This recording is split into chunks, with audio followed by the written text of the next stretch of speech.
अहिले बालेनजीमा अझै एउटा देशको प्रधानमन्त्री यदि बालेनजी जस्तो भयो भने यस्ता काण्डहरू फेरि थपिरहन्छ यो देशको प्रधानमन्त्री भयो भने। यस कारणले बालेनजीलाई अलि परिपक्वता आउनु आवश्यक छ। म 4 घण्टा 95 वर्षकी बुढी 62 वर्ष तक मैले मेहनत गरेको सबै मेरो सर्वस्व लिनु भएको छ उहाँलाई। मैले उहाँलाई सो इच्छाले दिएको छु।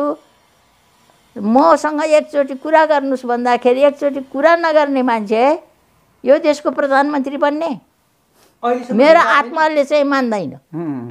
म व्यक्तिगत मेरो आत्मा चाहिँ उहाँमा अहिले प्रधानमन्त्री हुने परिपक्वता आएको छैन। आमा अब यी नेताहरूले के गर्ने? ओली देउवा प्रचण्डहरूले के गर्ने? अब यिनीहरूले पहिले गर्नुपर्ने कुरो नगरेको हुनाले आज यो परिस्थिति आयो। कोही बाबा दल खोलेदेखिको अध्यक्ष कोही हुन्छ त? 4 चोटि प्रधानमन्त्री हुँदा पनि ओलीजीलाई मन भरेको छैन। अझै प्रधानमन्त्री हुनलाई उम्र थपिरहेको छ। विधानबाट सब झिकेर फ्याँकिदियो।